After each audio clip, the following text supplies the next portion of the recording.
This video is meant to introduce you to just some of the things that we see and do in the beautiful city of Porto and the Douro Valley on my A Taste of Northern Portugal experience. So stick around.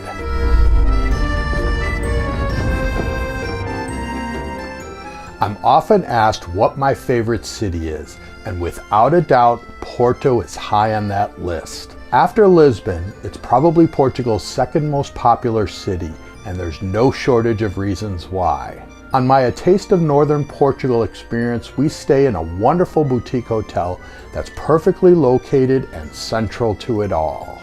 This hotel is just footsteps from the Douro River in a gorgeous area known as Ribeira. Full of wonderful restaurants, great opportunities for shopping, and stunning viewpoints of the Dom Louis I Bridge, Ribeira is the perfect base from which to explore Porto.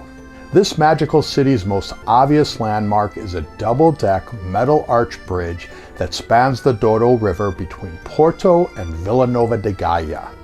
The upper deck is partially available to pedestrians, but also for local trams. The bottom deck is not only available to pedestrians, but also for cars and other street traffic, and the views from the bridge itself are out of this world. When in town, you should make an effort to explore both sides of the river, if only to get spectacular views back to Ribeira and the rest of Porto, which cascades down the valley and to the river's edge and has a very unique architecture that is extremely photogenic. Also look for opportunities to capture the distinctive Rebelo boats, which are now mostly used for tourists, but in years past were the main form of transportation for wine and people to reach the big city from the Douro Valley to the east. As I always say, you'll do well to get out early in great light before the tourist crowds, which are sure to build as the day goes on. Here's a pro tip. It's important to note that Porto is quite hilly, and so there are a lot of inclines and steps, and quite a few of the roads and walkways are made up of often rough cobblestones, so be extra careful when navigating its streets and sidewalks. Wear good, sturdy shoes whenever out and about, and I'd highly recommend using quality walking sticks if you're at all unsure of yourself. See the link in the description below for a quality set of walking poles that I recommend. While in Porto, we also participate in a wonderful port wine tasting and tour at Caves Burmester. It's one of the oldest brands in the industry. You simply can't beat the location of their cellars, which are right at the base of the Dom Louis I Bridge on the Vila Nova de Gaia side of the river. A local guide walks us through the entire process of harvesting and making port wine, and we end with a tasting in a beautiful setting. After our time here is done, we take an amazing train ride from Porto's extremely photogenic São Bento terminal. This ride takes just over 2 hours and is simply spectacular. Here's another pro tip for you. Get to São Bento station at least a half hour early because you'll surely want to spend time exploring its interior, where there are large panels of gorgeous azulejos tiles, and you'll see these throughout Portugal. Now that you're on the train, sit back and enjoy the ride east, which is mostly along the stunningly beautiful Douro River Valley. We also make the short drive to the nearby town of Pinhal, where we spend time walking this tiny riverside village, which also has a small train station accented with a number of beautiful azulejos you'll certainly want to see. Next, we make time to walk the riverfront, and you can even make your way across the nearby bridge for a different perspective. We then take the train from Pinhal to Pocinho, which is the eastern terminus of the Douro railway line, and this community developed with the arrival of the railway back in 1887, which formerly continued eastwards to Spain, but closed just over 100 years later in 1988. We also make it a point to actually get on the Douro River and take a boat from Pinhal back to Ferrol.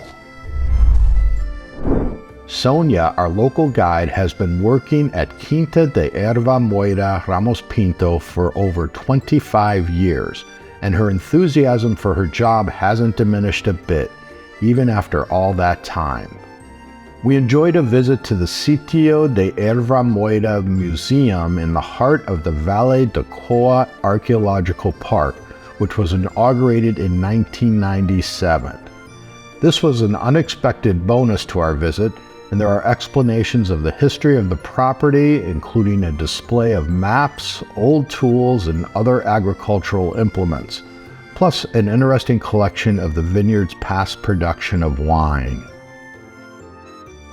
A long table on a beautiful terrace with incredible views of the property was being expertly set by Sonia and her colleague, and while we waited, we were offered some very tasty aperitivos, and for the first time we all had a chance to try a port tonic, a wonderfully refreshing drink consisting of the estate's port wine, really good tonic, and a sprig of mint over ice. Sonia! Back at our hotel, they have a gorgeous cellar called Quinta do Val Moreira, and they offered a tour led by a young woman who was extremely knowledgeable and was able to answer all of our questions. Afterwards, several of us partook in a port wine tasting that cost just 11 euros per person, but there were several tasting options to choose from, but we decided to go with port because we felt that we had tasted a number of their wines which were included with our meals. They're very sweet, but they say that they only give you a little bit because of that. Now this is a 20-year tawny, which is probably the oldest that I've ever had. It's very sweet, but really, really good. Our hotel, the 49-room Villa Galé Douro Vineyards, offered priceless views of the valley and the Douro River, and needless to say, I was ecstatic with the beautiful clouds we had throughout, and we even saw a few rainbows, which unfortunately I was unable to capture properly. The rooms were clean and spacious, each with a private balcony on the valley side, and in addition to the wine cellar and large dining room with balcony, there's a huge pool with plenty of chairs for relaxation and catching the sun, and at night it was lit with a purple glow. Simply outstanding. On our last evening, we made the 20-minute walk down the hill to another gorgeous estate called Quinta do Tedo. There we enjoyed yet another incredible outdoor meal with wine and expertly prepared dishes. For me, and I've got to thank our guests, this was yet another trip of a lifetime, and I invite you to come along on our next A Taste of Northern Portugal experience. If you have an interest in this part of the world, then do consider joining us on my next A Taste of Northern Portugal experience. Link in the description below. Question of the day: have you been to Porto? Have you been to the Douro Valley? Let us know in the comments below. Well, I hope you enjoyed this video, and if you did, be sure to check out the other ones here on the channel, and especially in my best travel tips playlist. Next, share it with others and give it a big thumbs up.